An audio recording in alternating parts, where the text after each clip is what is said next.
बिस्मिल्लाहिर्रहमानिर्रहीम। अस्सलाम वालेकुम नाज़रीन, अपने चैनल में आपको खुश आमदीद कहता हूँ। नाज़रीन, जैसा कि आपको पता है कि हमने जापान से मुतल्लिक़ कुछ हैरत अंगेज़ हक़ाइक़ पर मुश्तमिल एक सीरीज़ शुरू की है और आज इस सीरीज़ की तीसरी वीडियो है। आज की वीडियो में मैं आपको जापान के मुतल्लिक़ कुछ मज़ीद दिलचस्प और हैरत अंगेज़ हक़ाइक़ के बारे में बताऊँगा और यकीनन ये हक़ाइक़ और वाक़यात सुनकर आपको अच्छा लगेगा। लेकिन आगे बढ़ने से पहले आपसे दरख्वास्त है कि मेरे चैनल को सब्सक्राइब कर लें ताकि आपको ऐसी दिलचस्प और हैरत अंगेज वीडियोस टाइम टू टाइम और पर वक्त मिलती रहें।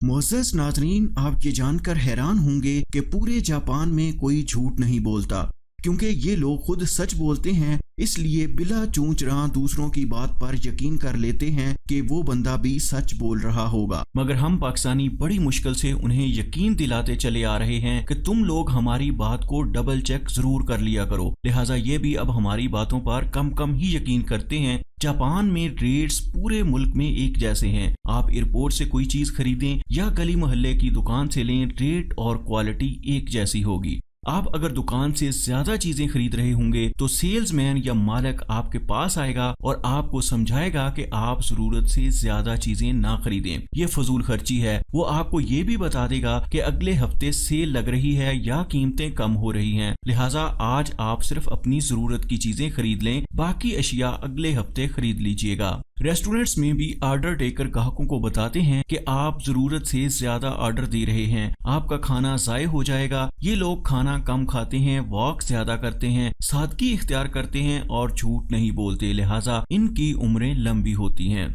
जापान की 60% आबादी की उम्र 60 साल से ज्यादा है। दुनिया में सबसे ज्यादा बूढ़े भी जापान में पाए जाते हैं और ये वर्किंग कंडीशन में भी हैं। जापानी काम करने के आदी हैं, लिहाजा मरने तक काम करते रहते हैं। जिस कंपनी में मुलाजिम हो जाएं, इसी में रिटायरमेंट तक रहते हैं, नौकरी तब्दील नहीं करते। 65 साल की उम्र में रिटायर होते हैं और इसके बाद आधी तनख्वाह पर दोबारा काम शुरू कर देते हैं। अगर वो काम भी खत्म हो जाए तो ये तीसरी नौकरी शुरू कर देते हैं। बिजनेस की जगह मुलाजमत को ज्यादा अहमियत देते हैं। मुल्क में 10% लोग बिजनेसमैन और 90% मुलाजम हैं। आप अगर जापानियों को खत्म करना चाहें तो आप उन्हें काम से छुट्टी दे दें, ये रो रो कर मर जाएंगे। 2 साल पहले जापान में 9 छुट्टियां इकट्ठी आ गई थीं। लोगों ने ये खबर सुनकर धाड़े मार मार कर रोना शुरू कर दिया था। उनका कहना था कि हम 9 दिन क्या करेंगे। ये लोग दफ्तर से आने के बाद घास काटना या दूसरों के मेज साफ करना शुरू कर देते हैं, लेकिन फारग नहीं बैठते।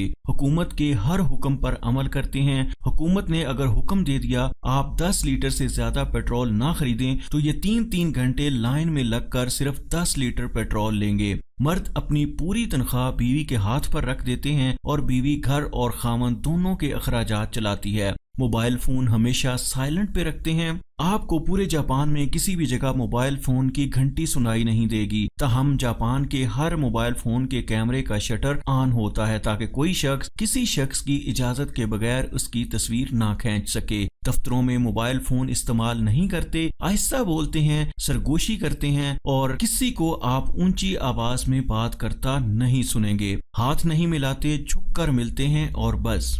ये लोग दूसरों के साथ भी बात नहीं करते। दफ्तर से निकलकर पब जाते हैं, बियर पीते हैं, तिक्के खाते हैं और खुलकर एक दूसरे के साथ गप लगाते हैं। घर वापस जाते हैं और दोबारा खामोश हो जाते हैं। घर छोटे हैं, लिहाजा अज़दवाजी तल्लुकात के लिए पूरे जापान में लव होटल बने हैं। मियाँ बीवी चंद घंटों के लिए वहाँ चले जाते हैं और नहा धोकर वापस आ जाते हैं। औरतें और मर्द एक दूसरे के साथ बिला वजह फ्री नहीं होते। मजहबी और सियासी गुफ्तगू बिल्कुल नहीं करते। कोई भी विजिटर पासपोर्ट दिखाकर किसी भी दुकान से ड्यूटी फ्री अशिया खरीद सकता है, जबकि बाकी मुल्कों में ये सहूलत सिर्फ एयरपोर्ट्स पर दस्तयाब होती है। जापान में एहतसाब बहुत ज्यादा है।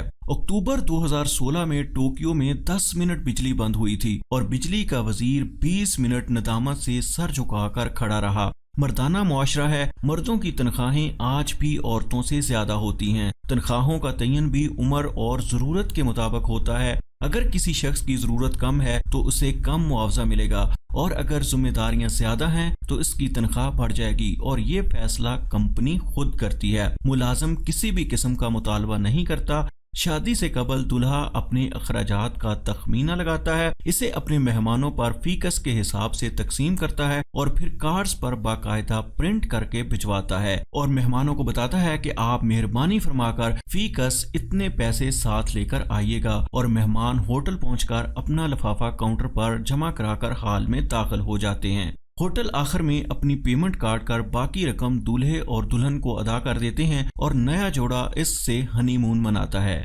तो मुअज़्ज़ज़ नाज़रीन और सामाईन, उम्मीद करता हूँ कि आपको मेरी ये वीडियो पसंद आई होगी। अगर अच्छी लगी है तो लाइक का बटन दबाकर अपने दोस्तों के साथ भी शेयर कर दें। अगली वीडियो तक के लिए इजाज़त चाहता हूँ। अपना ख्याल रखिएगा। Thank you very much. अल्लाह हाफिज़।